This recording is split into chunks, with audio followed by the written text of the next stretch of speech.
As I said 4 years ago, in not 19, Lord.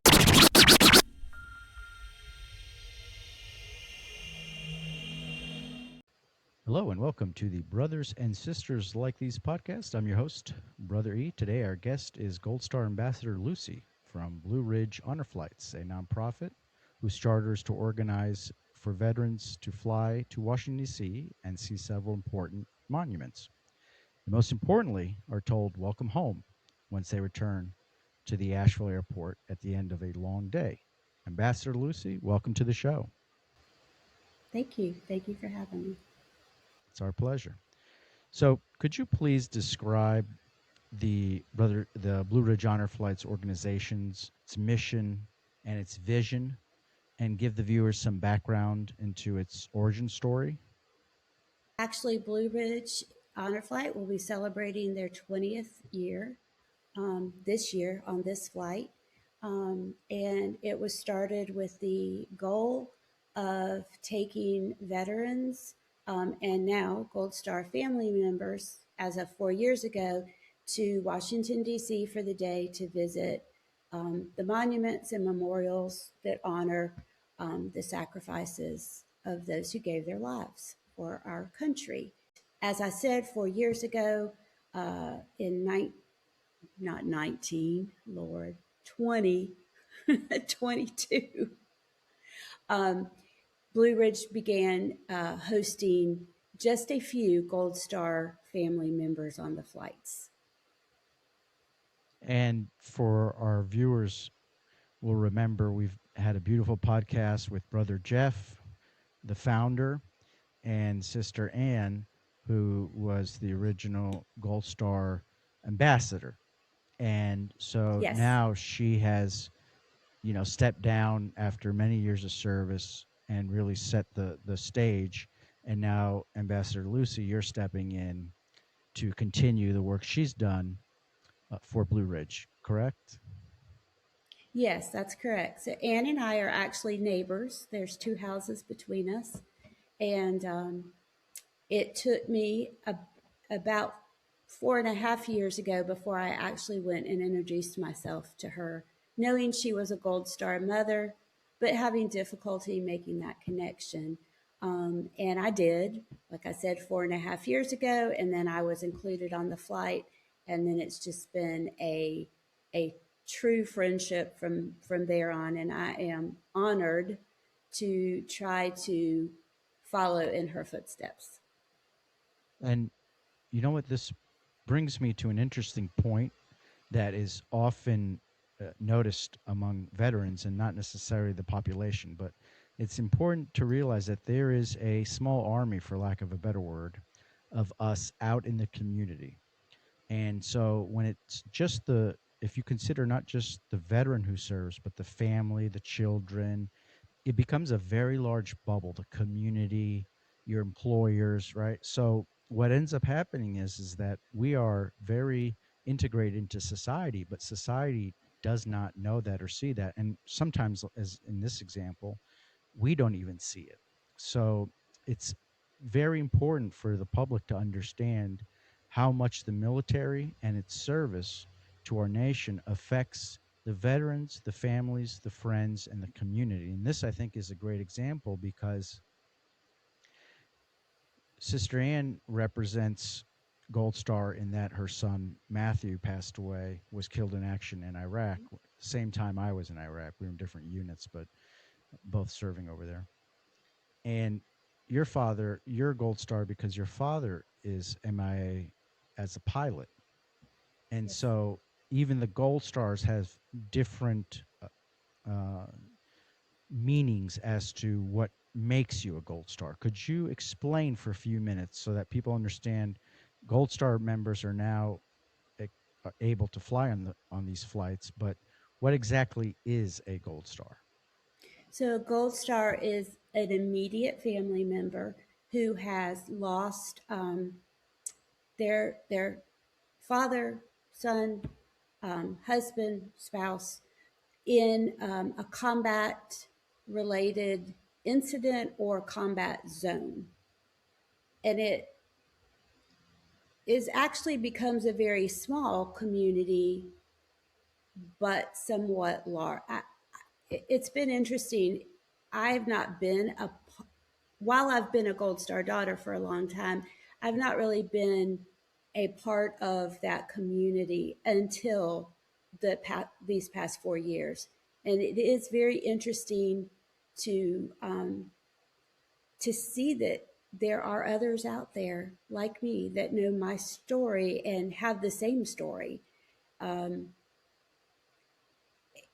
and meeting Anne was a difficult thing for me, but now it's just a beautiful thing to have that connection, and then now to connect with the veterans. I really enjoy that part of this task as Journey. well. Well, in just that, I've noted, I was thinking about having attended some of the Wednesday night sessions each month Yep. Of and brothers and listening to sisters that those we do know. I'm sorry, brothers and sisters, yes, and have really, really enjoyed that. And it's just been interesting to hear for me to make the connection and hear some of the veteran stories and also realize that the stories they're telling left gold stars behind as well. And I think making that connection between us. But I, I was thinking about the stories about the physician and that was read, and his angst in repairing these men and women and then sending them back out, or sending them back home, but with huge disabilities. You had a Purple Star young guy. Uh, what Well, was Hart, his name? Yeah, brother Purple Kevin. Heart, Mm-hmm. Brother Kevin. That was Yeah, a yeah. really, really interesting story. And to have been 19 years old and all that he endured, continues to endure, but also works through. And then there's another member who's been there each time, who was a helicopter pilot, Yep, brother who Carl. in his stories, I've heard several of his stories, but one of them he mentioned the exact place, which is my father's casualty location. So it was neat, interesting, heartwarming, some sort of a healing process to be able to say exactly where is that, because to me it's such an unknown. Right. And let's back up just a second because you raised a really good point about what we call friction points, like emotional friction points. So the friction point that you felt before approaching Sister Anne for various reasons, emotionally related for the most part, is something that veterans feel all the time and really impedes us from getting care or even addressing some of these more specific and painful traumas versus just saying, yeah, I'm a veteran, I served, but there's a lot more to us.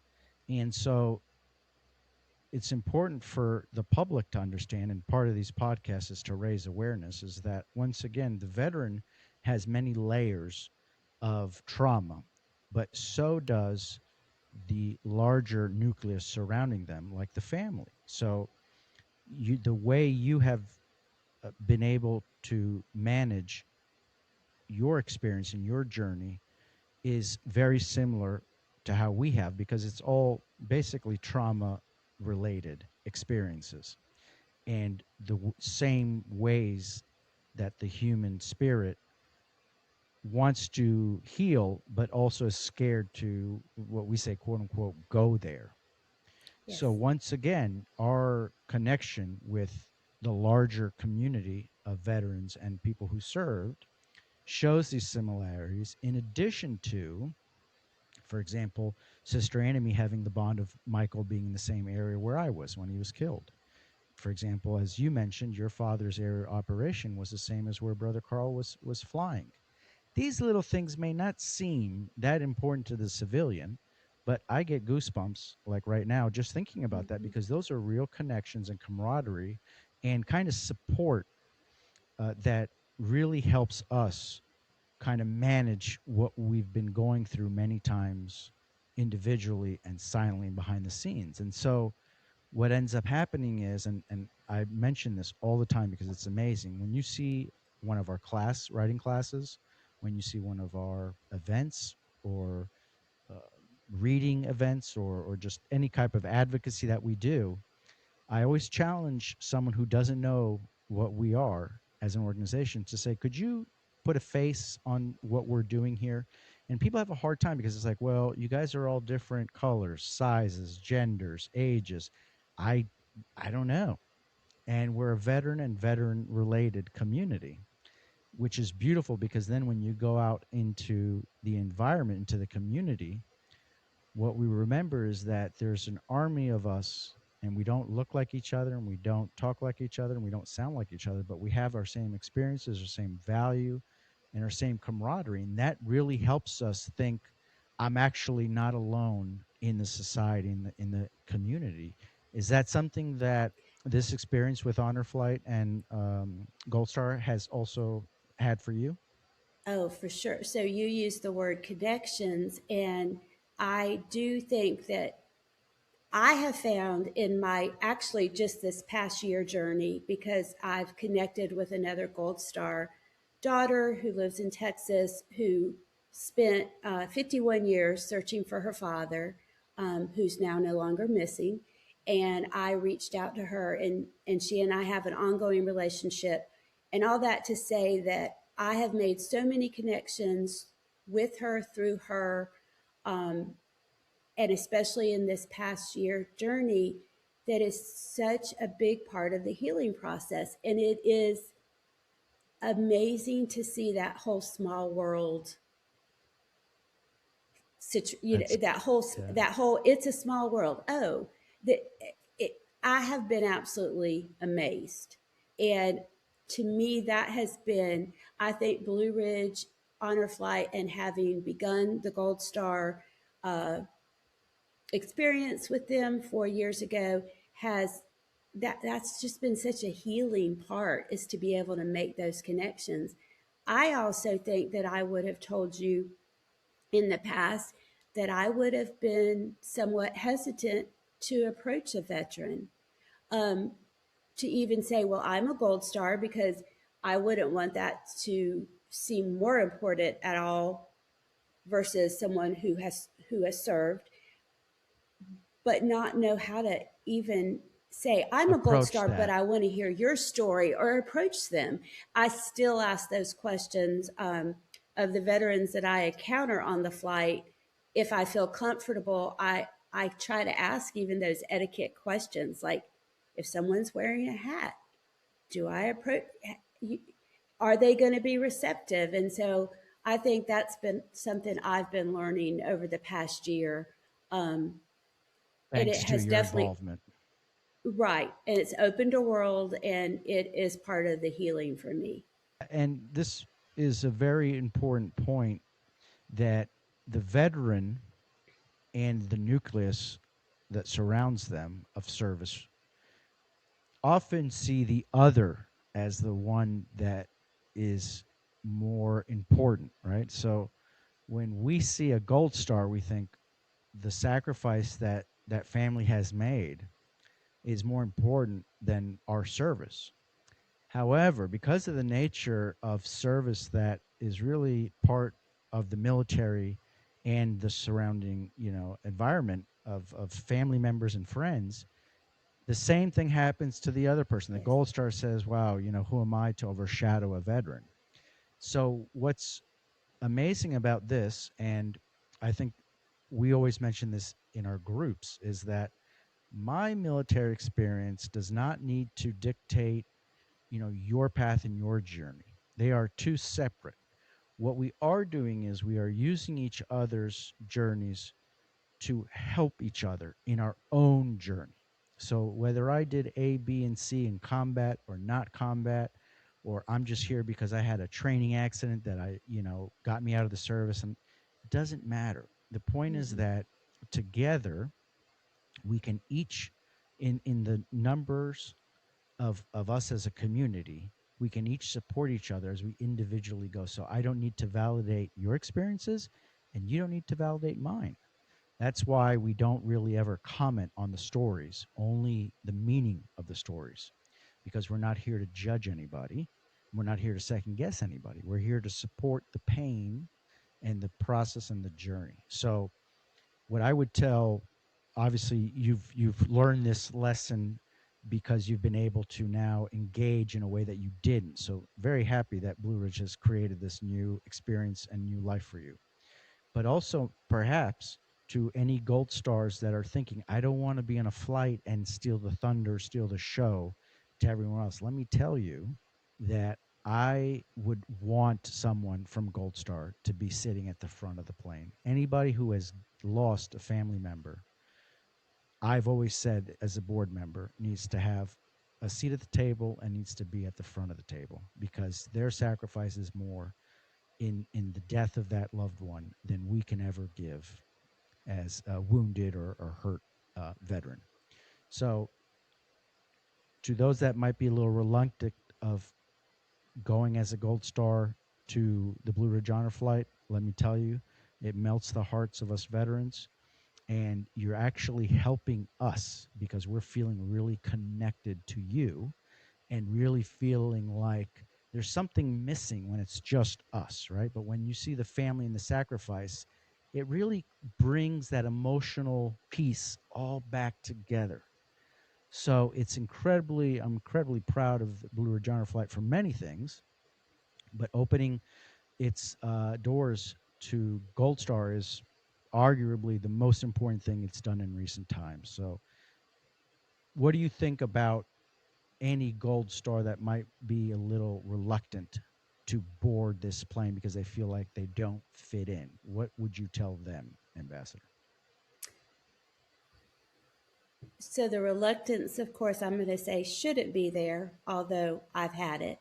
Um, it's almost an immediate connection, just even at the orientation in the airport prior to boarding the plane. There is a, I'd say that both groups are very drawn to each other.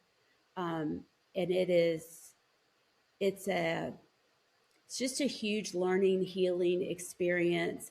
And I think the more that I think it does take a while to become comfortable with it. And I think it's definitely taken me a while to become comfortable with my position as you just voiced it. Um, I'm going to say we're all very much on an equal plane. Um, Maybe we could go there instead of one more important than the other because we've Exactly. all lost. We have all Exactly. lost. Exactly. Well, And we've all you felt know, that pain of loss. yeah. Well, for me, my thing is that at every event, I want to know, is there gold star in attendance? Okay, we have to honor that before we honor ourselves or our service or anything else. So that's how the emphasis is for me. But you're right, just like we say in our classes and in our nonprofit, it's not a either or one or the other. Okay, it's a collectiveness, and you guys are one incredibly important piece of that.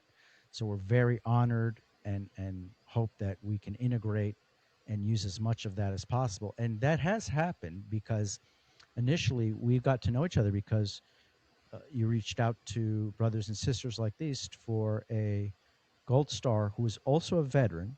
Right. Her brother passed away in Vietnam, but she also served. So wearing again many hats, many layers of service and also sacrifice and trauma, and was asked to just do some cheering up because there's a mail call on the airplane on the flight. Mm-hmm. And so I reached out to a neighbor who's an elementary teacher, and they wrote a bunch of really nice uh, postcards and really put effort Yes, into it. I was so they proud really and did. impressed. And tell what that experience was like on her end, receiving that while she was in the flight. How did that? What kind of magic happened there? Well, I think that she was wearing the purple shirt that day, so she was being recognized as the Gold Star member, one of the Gold Star members, um, and the veterans wear the blue shirts. but she actually got to experience both. And so during mail call, she did receive a box of letters and items, and it warmed her heart. It warmed my heart. It was very interesting to see. I guess my first thought before I even knew Sharon was, "Wow, you're a Gold Star sister, and you still joined." You, Yes, yes, you, you know, what an act of bravery, regardless of the timing or anything. Um, yes. and she's just such a smart person. Hmm. And I learned so much from her in regards to her being the Gold Star sister and a veteran as well. She served in the Air Force, so I got to hear all kinds of great stories. So that was a huge connection, being able to connect with her in both ways, as a Gold That's Star right. and then as a veteran in the Air Force that I could ask questions of, because she That's right. definitely could. Because my father, of course, That's was right. in a plane. So Yep. And to further and to follow up with that is that then this veteran and Gold Star sister came to and participated in several of our events and also a writing class. yes, So this is again how these connections happen. This is part of the reason why we do podcasts like this, because it's to inform the community of what's going on, and maybe they have a friend who's a veteran who hasn't seen it but they can reach out. So part of this is to do these things because we can connect each other, and as nonprofits we're stronger together than we are apart. If I can help promote the Gold Star, that doesn't take anything away from brothers and sisters. It only actually enhances us. It right, enhances our relationships and enhances the outreach. So now yes, we were able to, I had no idea she was also a veteran, but then we were able to include her with us. right, She could have easily participated as a Gold Star. We now have that, and family members and all. But it was amazing to see that extra layer of service, and it's something that we really do need to thank her, because imagine how emotionally difficult it was to make a choice like that. She could have had every right not to. And I think those are the kinds of things and people and actions that are really a testament to our spirit as a nation, as a country, and specifically to her as an individual. Same thing with your service right now. You know, you could easily not want to emotionally deal with this, but think of how much positive your life has become with these connections, us sitting right here right now talking about this. It's a great way, in my opinion, also for you to continue your father's memory and legacy of service.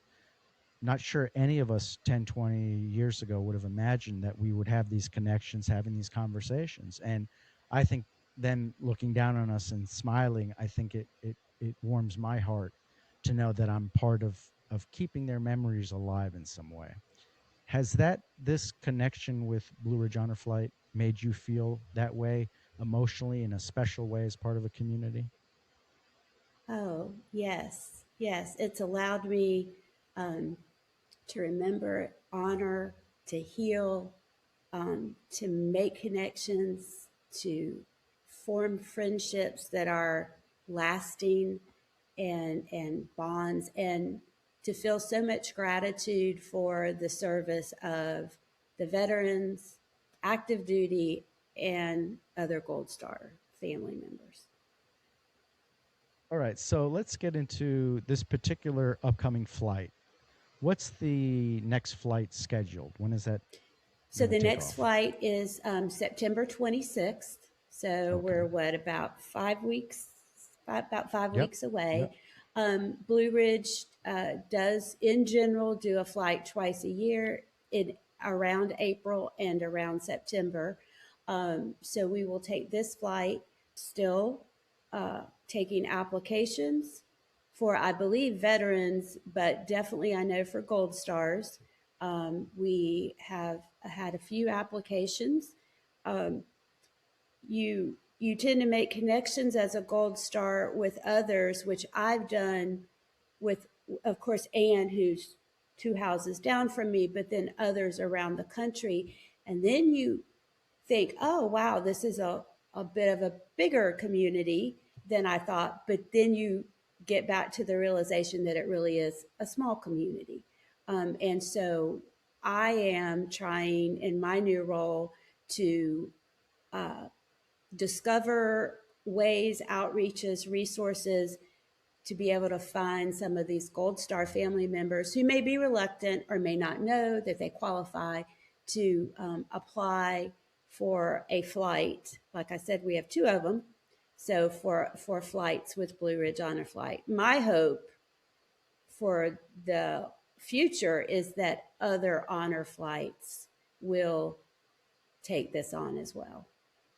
That's right. And that's why things like the podcast, putting the message out, and also inspiring other honor flights to do the same. And also, that's why your role and Sister Anne's role was so important. And it was so important, the insight of Brother Jeff, the founder, to put her as a board member and put her for Gold Star, not only because she deserved it, but excuse my language, as he said in the podcast, she's a badass. And you need a strong person, but also someone who is genuine and can really engage and make the possible applicants Gold Star feel comfortable. So that's Right. your role. You're very good at it, and we have enjoyed your participation and hearing about your experiences in your father's service, and especially some of the things that you mentioned when you were very young when this happened. Some were incredibly powerful, and on that, I look forward to having being able to showcase that in written or audio or in some other form, because it really helped people explain from a child's perspective, which is way very different than an adult, and that needs to be appreciated.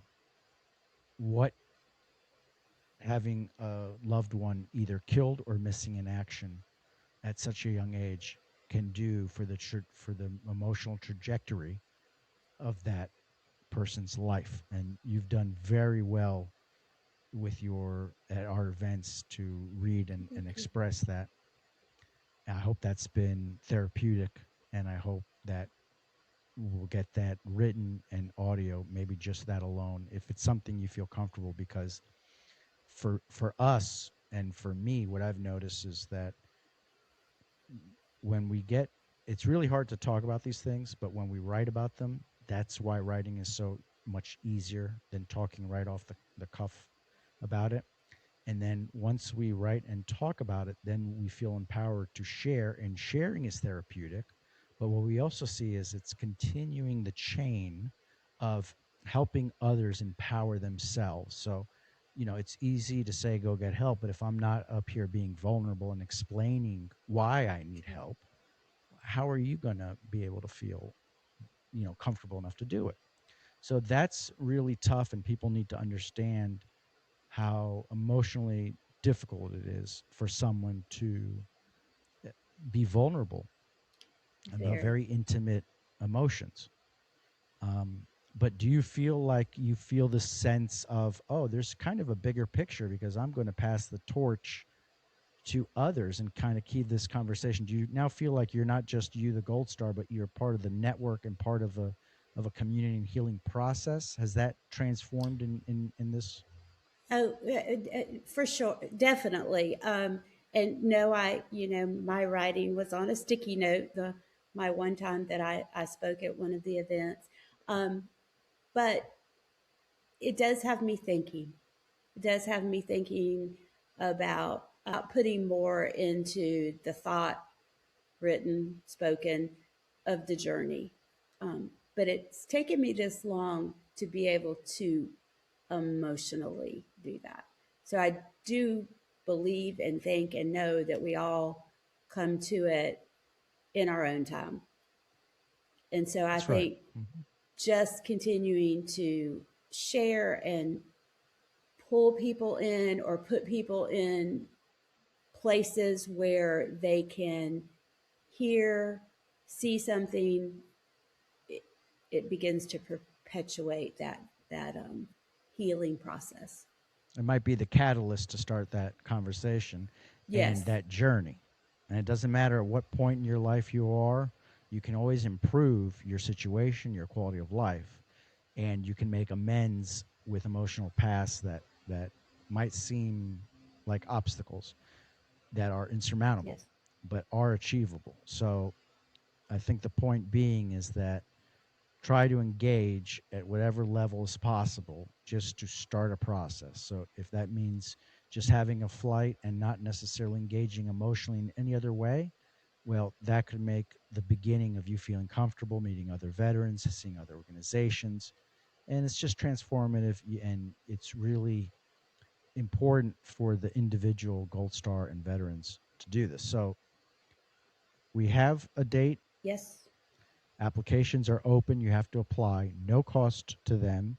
If you want to be a Correct. guardian, which is someone that accompanies, that does have a fee, and that needs to be raised on your own. Correct? Yes, that does have a fee. There's applications for veterans, guardians, and gold stars on the website. Guardians do pay. In the past, it's been a $500 fee. Inflation, I don't know if that's been a factor or not.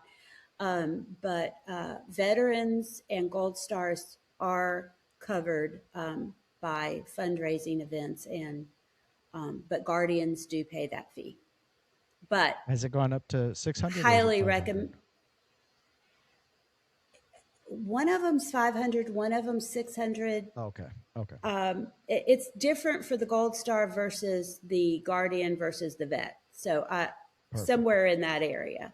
Yeah. I highly, highly recommend being a guardian. I've been a guardian as well as a gold star member and a gold star escort, but I've been a guardian, and to veterans who I have a lifelong relationship with. We every 3 months connect, and that's just those are our friendships that I really, really cherish.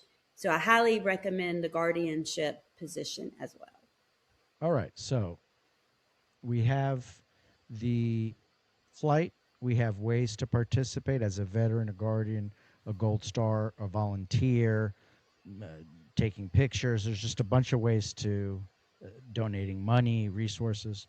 And then let's talk briefly about the event. So there are, you're not just showing up at the plane, right? You have the orientation, and you have the breakfast, and you have the flight, the ride. Explain a little bit briefly what the day looks like and what the preparation before looks like. Oh, okay. It's a very long day, but one well worth it. So we do have orientation. Our orientation is actually at the end of this month. So that's coming up in about 10 days or so. Um, and so we will have the orientation. A lot will be explained to all members who are participating. There is a lot that goes on behind the scenes from the Guardians that I won't mention on here, but there's a lot that goes on. And then we do all meet at the airport very early in the morning on the day of the flight, which in this case will be September 26th. We do have breakfast. It's a great time to bond, to meet others, to kind of connect. Everyone wears their hats. So you can kind of see, the different service areas and where they've been. I always wonder if they see their hats and go, "I was there." So, yeah, so all the meals are covered. So we have breakfast there at the airport, and then we all get on the plane, fly together. It's hour and 45-minute flight. Once we get to the airport, there is a both there and when we return to Asheville, there is a water salute. But when we flew into DC, all of the people that are working on the ground to get the plane in, et cetera, are waving flags. They're, waving hello. When we walk in, there are several people who are in historical costumes. There was a quartet that sang beautifully last time. There's Girl Scouts, Boy Scouts, cadets, members of the community, because flights go in and out all the time on those weekends, and just really cheering the guys there, thanking them for their service. We all board buses, And from there, we go to all the different monuments. We have uh, like a time where we're together to do pictures, and then we have a time frame where we can go and visit whichever memorials the veterans and the guardian decide that they're going to do. And we get back on a bus, we go to Arlington.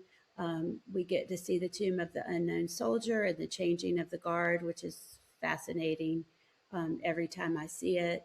Um, and then we visit the Air Force Memorial, the all the different memorials along the way. We have a police escort the whole time, so we get around really well in those buses. Um, we eat our lunch, we eat our dinner, we get back to the airport, board the plane, get back on the plane, have some events for both Gold Stars and veterans on the plane, and then we arrive about 9 o'clock or so in the evening. Um, and everybody comes in together, kind of in their groups as World War II, Korean, Vietnam veterans, and Gold Stars. And we all arrive at this huge welcome home celebration. So many of the Vietnam veterans never got the welcome home um, said to them. And I think for me, that's not anything I realized until I became more involved with this. Because, of course, my father wasn't welcomed home, but that's not because he came home. And so that is really uh, I had a veteran a few flights ago that almost was at the front of the line, and he was shaking everyone's hand and hugging them as if they were all there for him. That was his viewpoint, was they are here to welcome me home. And that was fabulous to watch. So I got to see right off the bat um, how just Impactful. Yeah. important, yes, how Yeah. important it is And for them. so, Brother Jeff initiated this about 20 years ago. We're going on our 20th flight in September. It's the Wow. anniversary. Wow.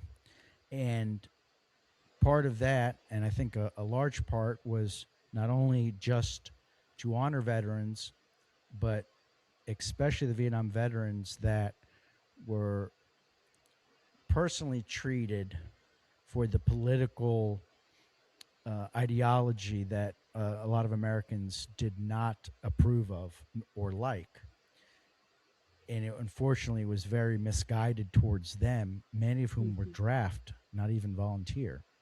So Right. for many of these Vietnam veterans who are starting to be older, because it happened so many years ago, it's very important that we try to do, as a nation and as these nonprofits like Blue Ridge Honor Flight, to do the most we can to amend those past actions as a community, and also to bring some kind of closure and healing for the veterans themselves, especially by letting them go to some of these memorials that are just so important, and they are so deserving to have this opportunity for their own individual and personal journeys. So tell us what it's like to see these veterans, say, at the wall or at the Korean, now Gulf War will be coming up, these monuments, Right. the global war on terror is coming up too.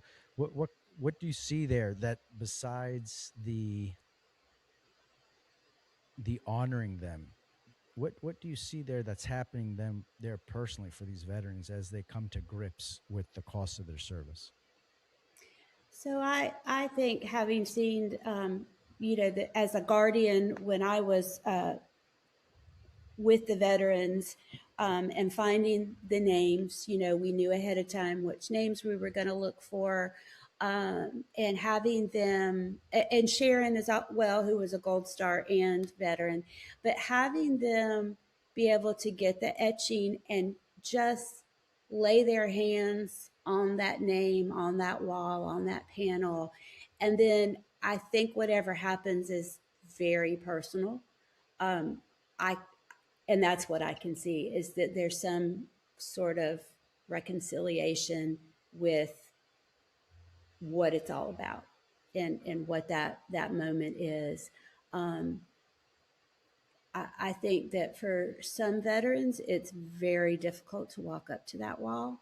I do think having gold stars helps because we don't have a choice but to walk up to that wall. For me, it's the only place my father exists, um, and so that that had to be overcome. And I think for veterans to be able to see that sometimes could make it somewhat easier for some of them. I still think that some of them may still not be, um, may stand at a distance. Yeah, and that's that's what's beautiful about the organization is that you provide the respect and the homage that's deserved, and but don't force anything on anybody. And They make the choice. yeah, and just to live it at their comfort level is what's most important. And so, it's an amazing process to see you guys get off the plane. Like you said, you come through the honorary shower from the fire department at the Asheville airport. You come to the hangar and you have a band playing and you have flags and you have JRTC and everybody's just like ecstatic and happy, and there's a sign making station, and Mm-hmm. we're just listening to music, and we got Sister Vaughn who's helping us, Mm-hmm. cheer us on and doing a great job emceeing, and we're getting that energy up, and then everyone starts to come across, and you guys always say keep the energy and the applause as high for that first person as it is for that last person, and Yes. by God, we try to do that. And then it's amazing to see Brother Jeff come on as the very last person. That kind of symbolizes, I guess, who he is as a person and as a leader. But to make sure he's the last person to get off, it's just a testament to him. It's Yes. incredible to see him. What has your relationship and your experiences with Brother Jeff? How has that shaped your experiences? Uh, so I'm not from this area. My husband has known Jeff forever because he is from this area.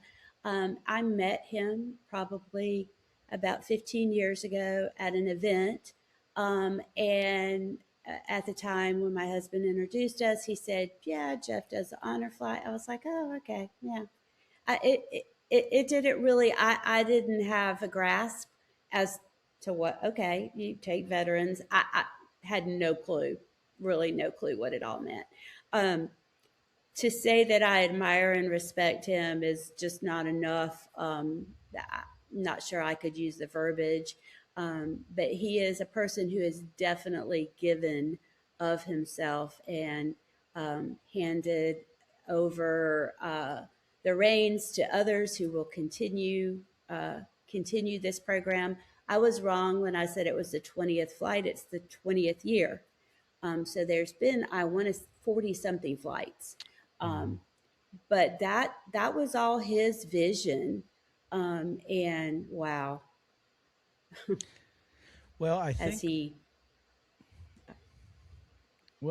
he, yeah, same thing with him, incredibly humble, and I'm always try to express how appreciative we are of his efforts, especially the original efforts, and he is very dismissive of that and just says, "No, this is all about you guys." Again, it circles back to the way we each internalize our service and what we're doing, and we're trying to like outdo the others in terms of no, you're more important. Again, it's not really what that's about. But as a right, civilian, boy, what a advocate for veterans, right, and just so lucky that he's been able to do this from a vision which was initially just totally unknown because there's nothing like it to now. And what I think is that as he also has, as you mentioned, turned over the reins, and as say Sister Ann's turned it over to you. You see, that's what I really like to instill on our veterans is that one day you're here for yourself, but tomorrow you'll be here for somebody else. And just like the Vietnam nice, veterans, carried this legacy forward and did so much work to advocate for my healthcare benefits and everything that I enjoy as a veteran. Well, it's now time for me to do the same for the future generations. And so now you see that we're all part of this little micro, Pay it forward. yeah, this little world, as you've mentioned before, right? That now we find ourselves in, that is become a living thing. And it's just absolutely incredible to see. In our case, as a nonprofit, it was started uh, while visiting the Marines at Camp Lejeune for a reunion, and in a hotel room, a couple of the brothers said, "Hey, man, this writing stuff has been incredible for us. You want to start a nonprofit?" And 10 years later, here I am talking to you. So just you just don't know how these things will go, but it's amazing to see it. And it's a testament to our own resiliency, right, and our own capabilities Yes. that are far greater than we give ourselves credit for. And I think this experience between our two nonprofits has shown that. All right, so Yes. Ambassador Lucy, what are some ways that people can find out more about this and Blue Ridge and honor flights in general? So Blue Ridge does have a website, of course, www.blueridgehonorflight. And on there are uh, the mission, the members, videos, an explanation as to the flights, all of the applications, all of that is on the website. Um, and I, of course, am searching for gold stars. So the application is there on the website. They can also reach out to me through Facebook, Lucy Step, or my email address. So my email is lucycstep. It's Lucy, the letter C, and then my last name is Step, Steppe, at gmail.com. And you can reach out to me, let me know of your interest, uh, especially with gold stars. If you have any other questions, you can ask me and I can forward you on to the person that can help with that as well. And so you guys are also on social media, I believe, Yes. have a newsletter. Yes. So definitely through the digital spectrum, and also Yes. at any other events, a lot of times we'll have someone from Blue Ridge Honor Flight in some capacity at some of our events. So Right. we're having in a few days, this Wednesday, another This event Wednesday. at Lake Julian. So anybody can reach out to us, brothers and sisters. So there's many ways to reach out. And another thing about Guardians is that a lot of times some Guardians have done fundraisers to help fund their flights expenses. And so that's the easy way for That is correct. someone to, you know, in that year get those funds available. And that's something Yes. that the community here in the Western North Carolina is very keen on doing. So that's also an opportunity and a way for people to be involved who might not be able to financially pay for it, is that to help Right. get it donated. Okay, so from your standpoint as a Gold Star ambassador, what are some ways that brothers and sisters like these can help you achieve your mission? I love the connection that you have provided Ann and I to be able to come to the events. I think that's just been a great outreach that I didn't foresee. So I do think continuing to allow us to come and to, I'm a little hesitant on the writing, but just to speak and just to be able to share time with the veterans. I do like the idea of being able to kind of put my message out or my goal out to veterans who may be there that may know of someone that they can, connect us with. And of course, I do want to mention in April, we will begin taking Desert Shield, Desert Storm. That monument opens in October of this year. And So so in starting April, 2027, we will be included. Yes. that's right. Yep. So that's a Yes. whole nother pool. So That's a whole nother basically, pool. And that may open us up to gold stars. I think true. I tend to think of Vietnam gold stars as far as those who would still, be have that connection. But so that will open, that will be a whole new Gold Star learning time for me. Exactly, and possibly always looking for how to forward the organization and the Yes. leadership and the institution and the knowledge. So we're always looking to prep that next generation to serve in these nonprofits. So that's very Yes. important. We're doing that ourselves. I'm sure, as you just mentioned, you guys are too. And you're right, that does open up a whole nother opportunity for other people to also just partake and feel part of it. It's very, very important. I'm very happy that the Desert Storm era has a monument, and we're working on our global war and terror post 9/11. That's also very good. But the Desert Storm has been a bit overshadowed in between the Vietnam era and the global war and terror era. So good for you for mentioning that, and good for the organization to accept them. I look forward to their contributions because they hold a crucial moment in time where right now people who are veterans, like Sister Vaughn is of the Marine Corps in Desert Storm, Mm-hmm. are already very serving. So that's a great opportunity for them to rise to the occasion, and many of them have. So brothers and sisters will like these will continue our association and our professional friendship to collaborate in any way, shape, and form we can, because we know that everyone heals through these nonprofits and experiences, not all in the same way or the same method, but the end result of seeking a journey to help heal those past traumas or those past experiences works. And so we will stand with you and alongside you in whatever you need in terms of resources or availability or outreach or writing letters, whatever it takes to make your veteran population feel as welcomed as they deserve to be. And so I thank you for your work and time and effort, Ambassador Lucy, and your service and your father's service and sacrifice to this nation. So thank you. Thank you. All right, folks, our time has come to an end. Please visit the Blue Ridge Honor Flight's website. Check them out on social media. I'll attach all the links necessary for any information that is needed. Always reach out to us if you need anything. Look forward to future engagements with Blue Ridge and the Gold Stars. And as always, to our guests, the last word. Thank you for including me. Thank you for allowing me to be a part of your group, to make the connections, to have the outreach and the resources together. I very much appreciate it. Absolutely. It's our pleasure. Folks, thank you for sticking around. And until the next one, take care. Thank you. Goodbye.